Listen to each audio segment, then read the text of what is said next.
Então vamos lá para mais uma aula, né? Essa aula é a teoria dos loops. Vai ser bem importante para você. Vamos lá.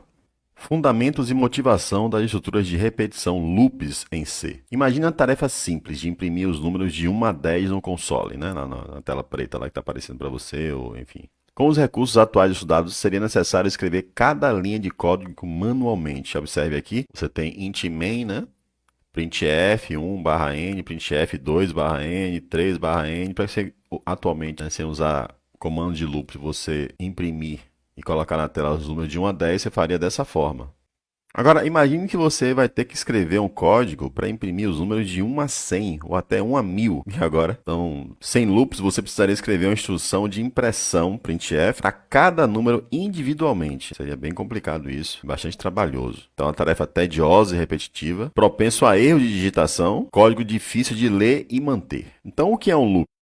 Em programação, um loop é uma estrutura de controle que permite que um bloco de código seja executado repetidamente, baseado em uma condição ou um conjunto de instruções pré-definidas. Os loops foram criados para automatizar tarefas repetitivas e evitar a necessidade de escrever o mesmo código várias vezes, tornando os programas mais eficientes, concisos e fáceis de manter. Então, basicamente, isso é a definição de loop. Então, um loop é uma construção de programação que contém um bloco de uma ou mais instruções. Então, quando você for programar, você vai colocar lá algumas instruções dentro desse loop, que são executadas repetidamente um determinado número de vezes, ou até que uma determinada condição seja atingida. Eu até grifei aí, né? Exatamente, porque enquanto essa condição for verdadeira, o loop será executado. O código vai voltar até que essa condição seja falsa. E aí, quando é falso, não entra mais no loop. Você vai ver isso melhor na prática. Então, em várias situações, você irá precisar executar um bloco de código várias vezes. Então, o loop você usa muito na programação. Algo importante que eu trago aqui, e é importante não confundir em várias aulas, cursos, apostilas, livros, enfim, essa palavra está sempre presente, que é a iteração, que vem de iterar. E aí eu coloquei aí destacado, não confundir com interação. O termo é iteração, iterar. Vamos ver o que é isso aí. Fazer ou dizer novamente, repetir, reiterar. E o que seria iteração lá na programação? É a execução repetida de uma sequência de instruções. Então, essa é chamada de iteração. Não confundir com interação, beleza? Quando você itera, você está repetindo uma sequência de instruções. Iteração em programação refere-se ao processo de repetição de um conjunto de instruções ou comandos dentro de um programa. Esse processo é controlado por estruturas de repetição, como loops, que permitem que um bloco de código seja executado múltiplas vezes, baseado em uma condição ou um contador. Vamos ver o que é isso. Loops também são conhecidos como instruções iterativas. São usados quando você precisa executar um bloco de código repetidamente. Condição de parada do loop, importantíssimo, hein? Loops são um elemento de programação que repete uma parte do código um determinado número de vezes, desde que uma condição especificada continue sendo atendida, verdadeira.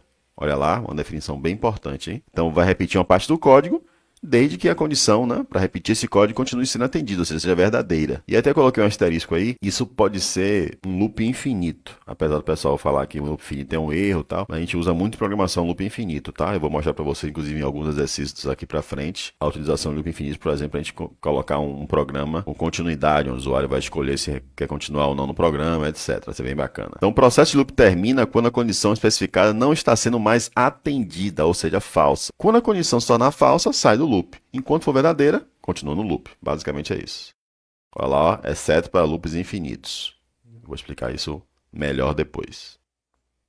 Para você criar um loop, os seguintes elementos são necessários. Então aqui, ó, são exatamente os comandos de loop. Comando do loop, que são while, do while ou for. Esses três a gente vai ver aqui nessa seção, em detalhes. Depois do comando, claro, dentro do loop, né, vai ter o bloco de instruções do loop, o que irá repetir. E claro, a condição de parada do loop, true ou false. Mesmo utilizando um loop infinito, a gente vai ver que existe uma condição de parada lá, dentro das instruções, não necessariamente no corpo do comando do loop, senão vai ficar um loop infinito. Aí está um exemplo, né, de código, onde você está vendo aí, colocar na tela, né, o número de 1 a 5, utilizando o loop. Não se preocupe ainda de entender tudo relacionado a isso, a gente vai ter já na próxima aula, para falar do while, tá? Mas aqui você vê que tem um comando de loop, e nesse caso é o while. aqui é o bloco de instruções do loop, ou seja, o que vai ser repetido a cada iteração, a cada passada desse loop. E aqui a condição de parada desse loop. Veja que enquanto o contador, while é enquanto, né, em inglês, enquanto o contador for menor ou igual a 5, essa é a interação, contador mais, aí, então quando chegar aqui nessa chave, volta para cá, analisa se continua sendo verdadeiro e novamente é repetido o bloco de instruções.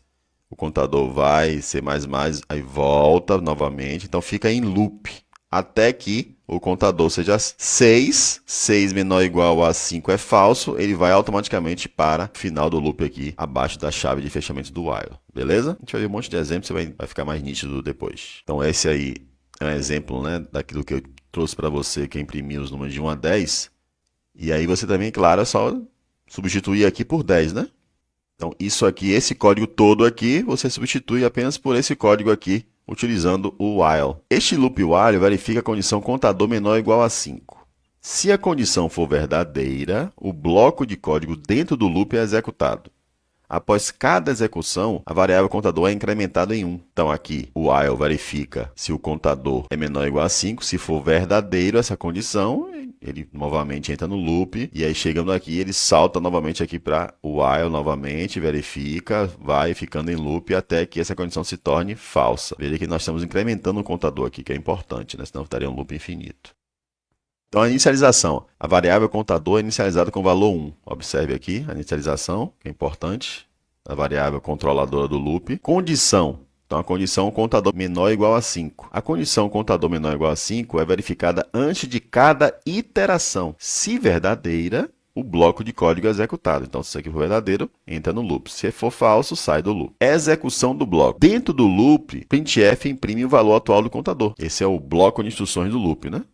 Aqui está o bloco de instruções do loop.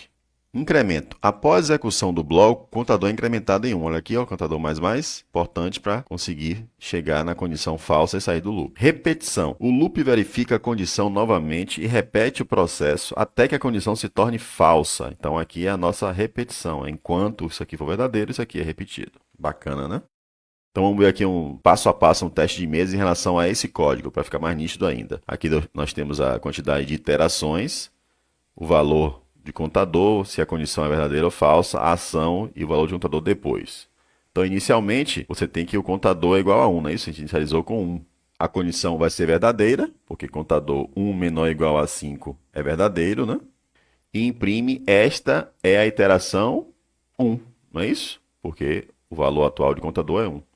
E aí vai o quê? O contador passa a ser 2. Vai incrementar o contador aqui embaixo. E aí volta novamente para verificar aqui nessa próxima iteração. Na iteração 2 ele vai verificar 2 menor ou igual a 5, verdadeiro. Vai fazer o quê? Imprime, esta é a iteração 2. E aí vem para aqui para baixo, incrementa o contador, que vai ficar valendo 3, volta para a próxima iteração, que é o 3. Iteração 3. Condição verdadeira, verdadeira. 3 menor ou igual a 5, verdadeiro. Imprime esta iteração 3. Incrementa novamente o contador, ficando o contador com o valor 4. Aí volta para a próxima iteração, que é a iteração 4. A condição verdadeira é, porque 4 menor ou igual a 5 é verdadeiro. Imprime esta iteração 4 e o valor de contador será igual a 5. Volta novamente para a iteração 5, que vai dar verdadeiro, não é isso? Porque 5 menor ou igual a 5, sim. Imprime esta, é a iteração 5, e o contador passa a ser 6. Nesse momento, quando o contador passa a ser 6, quando ele voltar aqui, vai dar falso. Olha lá. 6 é o valor do contador agora. A condição se torna falsa, e ele sai do loop. Então, o loop termina, e é claro, vamos executar esse loop, né? Então, vamos lá no VS Code. Primeiramente, vamos aqui nas configurações, digita aí exclude, adicionar padrão. Você vai fazer o seguinte, você vai colocar asterisco barra asterisco ponto .exe. Você digita aí exatamente para não ficar aparecendo arquivos executáveis aí na lista, nas pastas, né? Arquivo, fechar a pasta. Vamos abrir uma nova pasta aí, né? Fechar aqui o bem-vindo. Vamos lá, abrir pasta. Então, vou colocar aqui nova pasta lá em projetos VS Code, loops, já que a gente está vendo loops, né? Clica 2 vezes, nova pasta, primeiro loop. Abre e clica em selecionar a pasta. Vai aparecer aquela mensagem, Sim, confio nos autores. E aí está. Vamos agora criar um novo arquivo, né? Loop contador.c.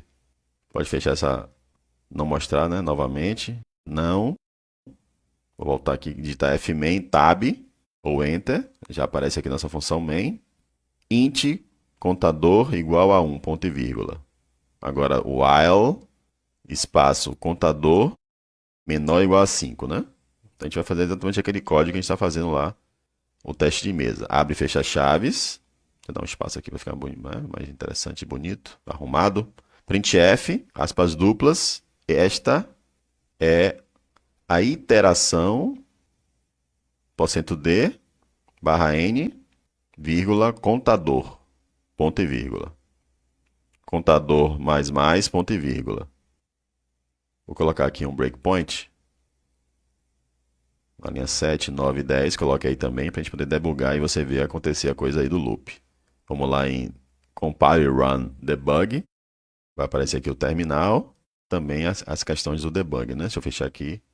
Vamos aqui no controlador do debug. Veja que já aparece ali variável local. Seleciona contador menor ou igual a 5 e adicionar inspeção. 1 é valor verdadeiro, não é isso? Ou seja, 1 menor ou igual a 5 verdadeiro, então está dando verdadeiro. Vamos aqui em F10, né? Ou contornar.